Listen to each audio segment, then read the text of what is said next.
sesi ya chese enema moye nyina no wonhye da nhunu ba bi o mu gina wonhye da nhunu o mani so ade hunu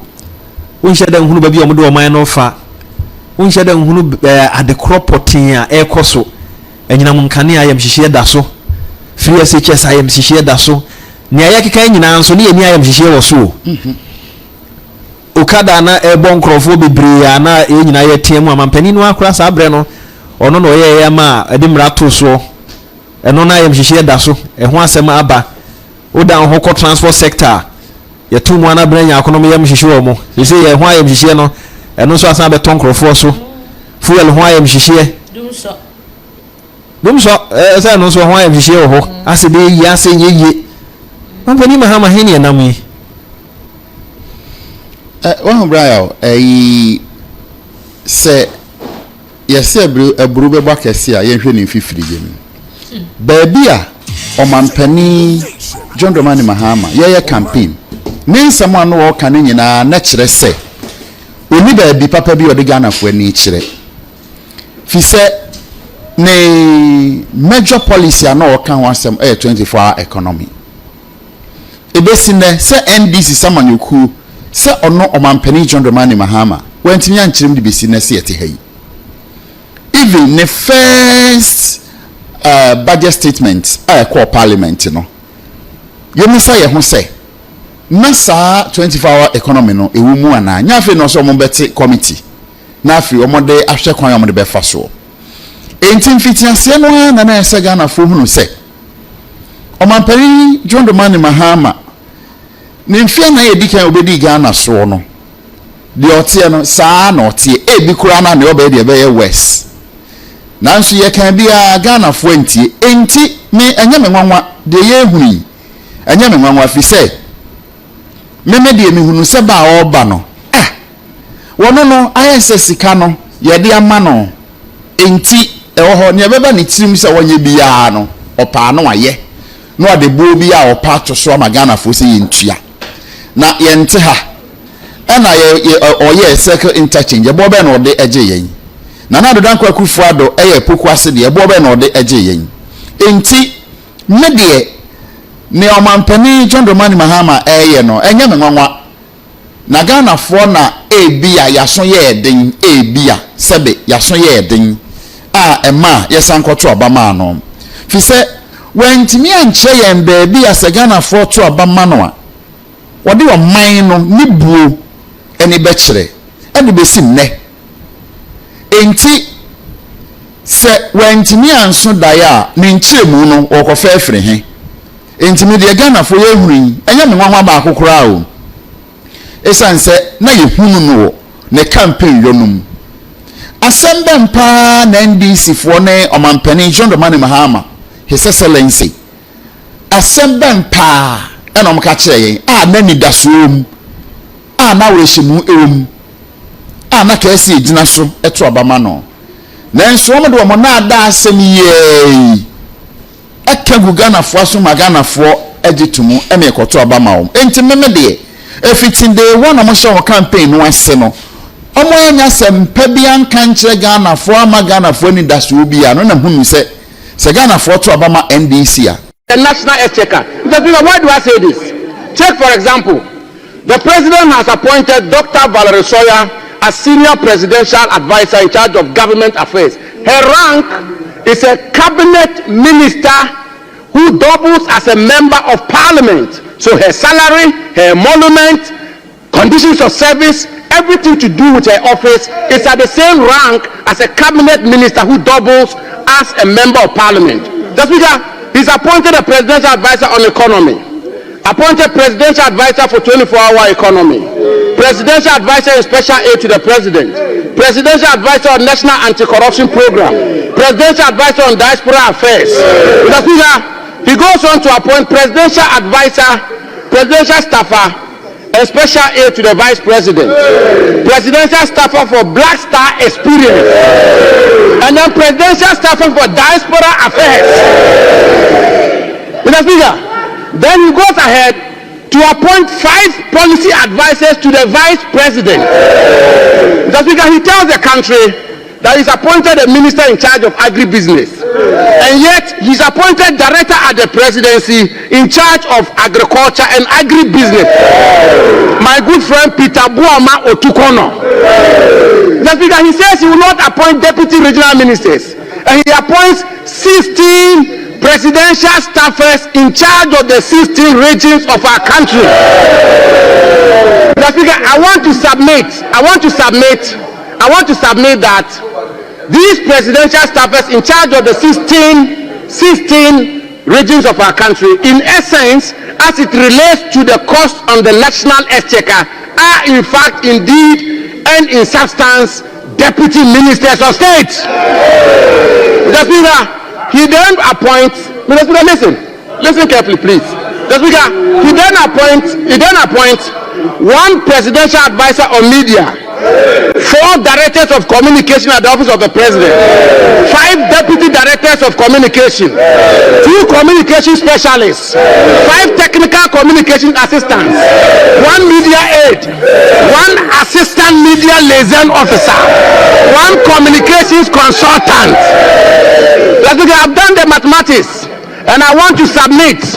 I've done the mathematics that I want to submit, and I do this not from a partisan lens, but I do this as somebody who had the privilege and honor to serve as deputy chief of staff. I know how it works. In terms of the cost on the national exchequer, the president has appointed 100 ministers and deputy ministers. The president has established a ministry of youth development. I want to refer the House and my good friend, Honorable, I will tender all of this, Mr. Speaker. I will tender this. I will tender it. Shaping the nation. The energy sector in Ghana has become a ticking time bomb, costing about 2% of GDP every year. The objectives of the energy sector recovery program are completely off track. Fixing the sectors require radical measures. High generational costs due to lack of competition and limited renewable capacity in the energy mix is a problem. High distribution and collection losses at ECG. Lamentation. The market prices and differentials is what aids smuggling. Large gap between market price and farmers payment encourage smuggling and threatened long-term sustainability. This implies that for every ton of cocoa delivered this year, in fulfillment of the rollover contract, Ghana Cocoa Board and the Ghanaian farmer would lose $4,000 per ton in revenue. No wonder we are unable to offer the cocoa farmer the right price, because every ton delivered because of the rollover contract, $4,000 has been lost, and so the government is unable to offer enough for the cocoa farmer, and this is what is actually leading to the smuggling of cocoa beans to our neighboring countries, Togo and Ivory Coast. Cocoa Board's extra budgetary spending is also a major fiscal risk. Total debt at the Ghana Cocoa Board is 32.5 billion, of which 9.7 billion is due to be paid at the end of September 2025 this year. Outstanding cocoa road contracts reached 21 billion, in fact $1.3 billion in the year 2024. 107.1 so ni ayo man FM afi yanku yanim teacher yanku yanim na so do cocoa kuyani yo ene ja cocoa ho asem sese yanka obi anyina ni brother as ade ba ko a ene ebo ba ko a mention this yaban ne se na me kai wom se Ghana cocoa akuyafo aye ready train 6,800 or so no a okotu ye no finance minister na 2024 o ka kire Ghana cocoa akuyafo nyina se abaya na ote so a no na na dodanko akufo ado NPP aban no wo mutirimu edene because of share cocoa price world marketer na ankesese aban to 2024 ne yakan you na kese aban top cocoa no one bag 6,800 it be 6,500 fine enti afie wo ye 2025 no NDC abayan omampani John Dramani Mahama edano no omo metro na sesem bia nche Ghana fo anye saade a Ghana kokko akuafo ebinom ebekom ho abom ayeye kire ate atua ekire aban no esane se sebe finance minister won okọ parliament no won okwan opese o massage akuafo adwene because cocoa board edeka enti no so okase won tumentom de a wona ne ka hwenye sa wodeka sa woneka ye de dada bra ye maame awo na ye nua kwa ye maame befa so anyinsan de mfa ye ho enti se no ni se 2024 cocoa board ntimi ntoko ko no sa abo no begina se aban ni tiri mo den obeka ma Ghana fo nyina te ye ne se se turn over 6,000 there one bag there Dr. Atoforsen honorable Wadaroma 6,000 above 6,000 the equafo honeymoon anye saade a ene se na oka se cocoa price no current na equafo binum small cocoa they call neighboring countries na nyesa enti ene omo pension de ebia and here ebia ebeya west because so say kese oto ne 6,000 ena 120 na enkofo de cocoa extra border eko amanye to ehun ahia no de a ene wo pin so wo kan 6,000 over no wentimi anya de na chese propaganda atro ene na ada asem na abeka che Ghana kuku akuafo enti na wo so obe massage mo kuku akuafo adwene ne obekike kan parliament well no obekike kan yi so say na cocoa board ka odenko ahia million Ghana billion Ghana cedis enti no se na chese na Ghana ni bi anyintum se na oba na oka kire abaya djuma ye for say o mine economy na ye basa enti ni betimi dia atumu an so di kan keke nsem bi say ya se na be ya ene obema increment bi ana obaji atumsa but 2025 cocoa season ekuafo de cocoa ekuafo the year sen ne say the oka wo de ne oka ne 2024 no kura no wo de won fe no amayen se NPP aban sisi ekuafo no enu nti ene ehun se NPP aban no anom so no omonye omomo ekuafo nti ne yato abanatu no ti mu amoye no they shouldn't come and tell us give us anything less than 6 to 7,000 anye saade a 2028 twen wo na wankasa kokko ye wani abre ho wote say well o de fa ne se afimu kura na mante kura na se meti even 30 bags kura no amati kokko okay so okay enti me de ye hra ni mu no ebi kura na abemu mpanyinfo ya omo ka ne oka kokko ho asensa ba ebi kura no kokko badwo abako na dua abako kura woni bi enti no yesre no ye de ye hra ni mu over 6,000 they shouldn't give us anything below 6,000 Ghana cedis and yes they are to be frank and honest with them you will be baby animal aye demonstration etia by ne san say o me dada yen sada o hwe niema ekoso sector by sector now o dey pes 6,000 plus o jidi so nsabe kan possible o ban ni ya oye okruma ne ni o baby okokan no abana ni abana chi ya wa o jidi 6,000 nsabe kan braya and America me say SSC en saka even last year na no kan 6,000 no ye nim say ne ya wo okeke ka no mpese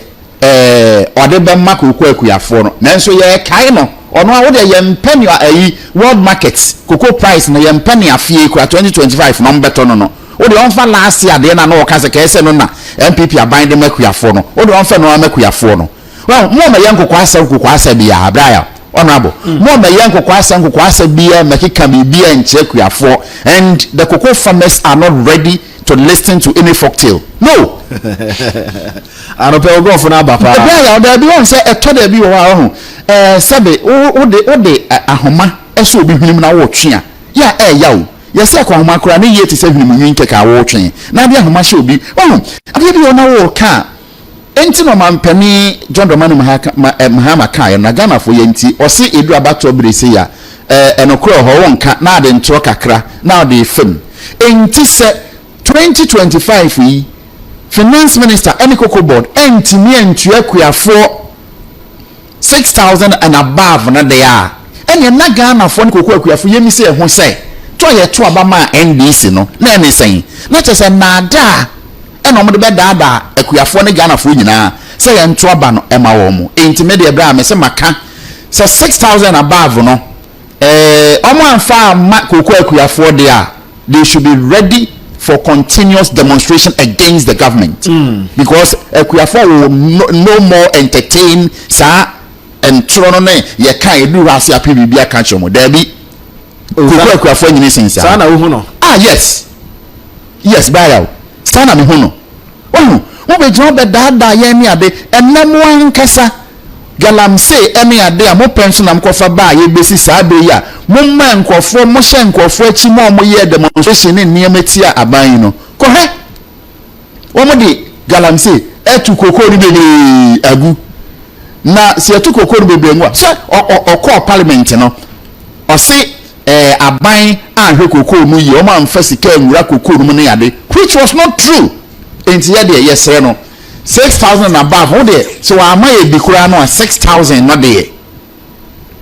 SSC yen saka de o kan last year no o de on for my na safi kura no world market on to cocoa price ni kura o de on mfa na mum 6,000 above no there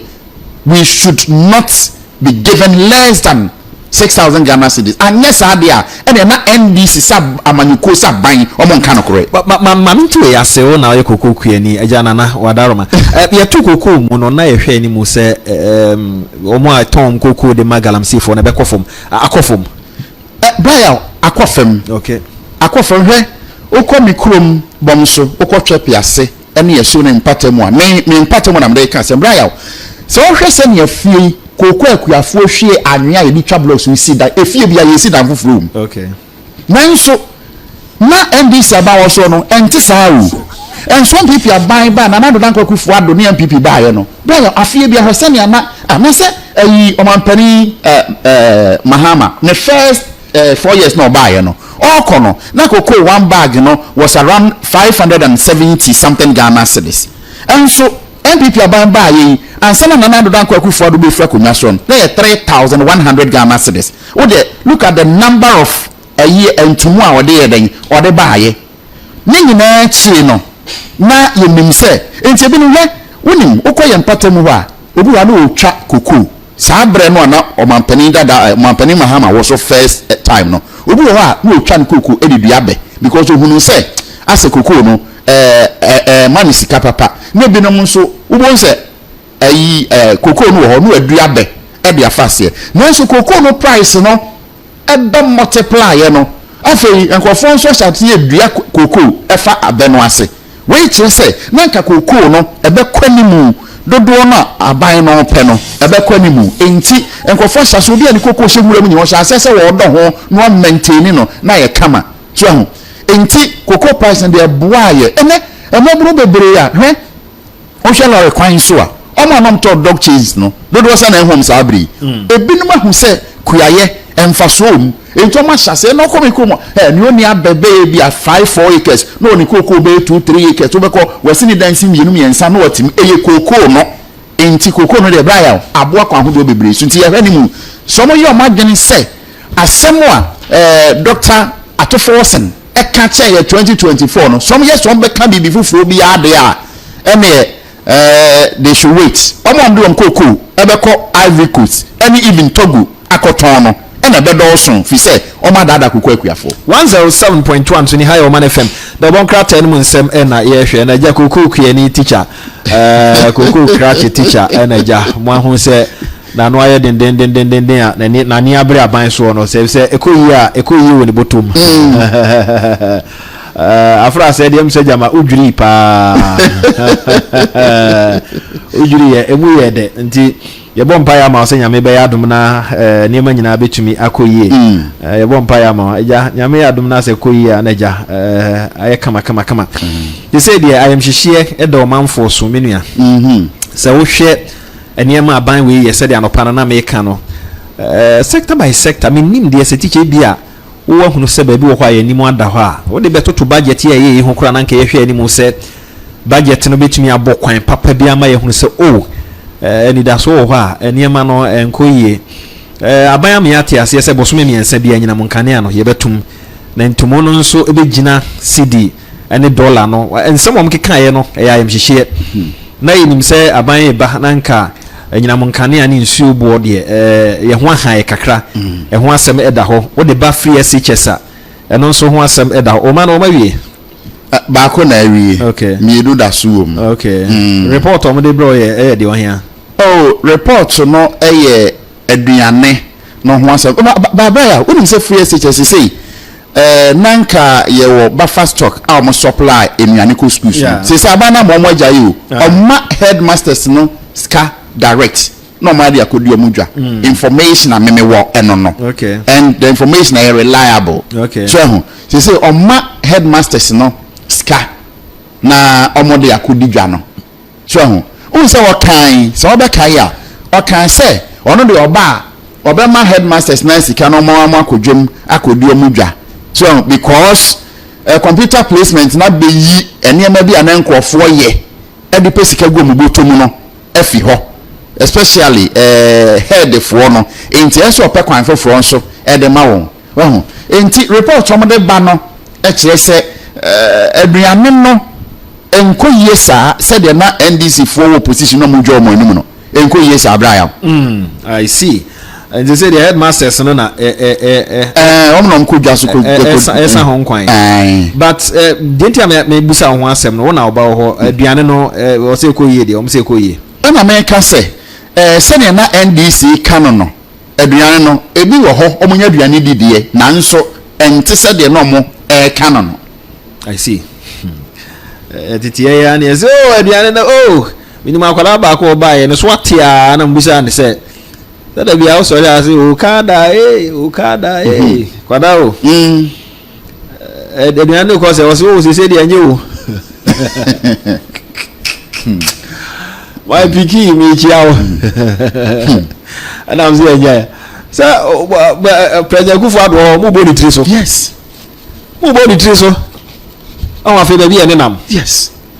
aya am hihie on braya aya am hihie o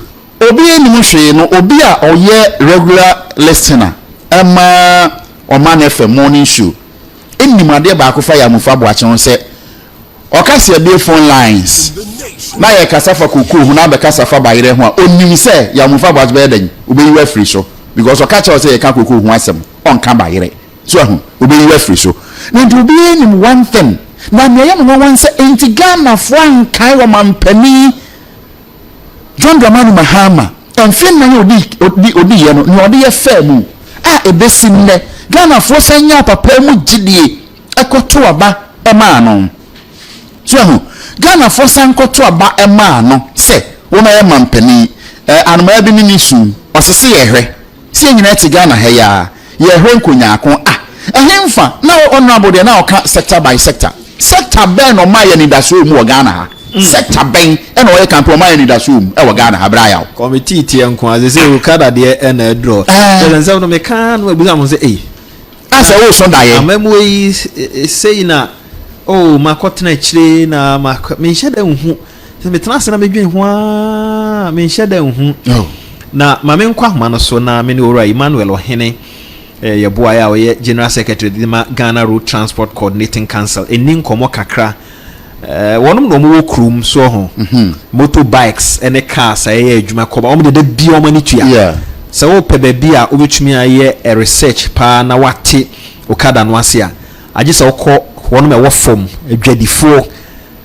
wo mo ade moto no abi adwuma drivers unions ahodo no wo soro no de wo nhya da hu de ekoso ase ho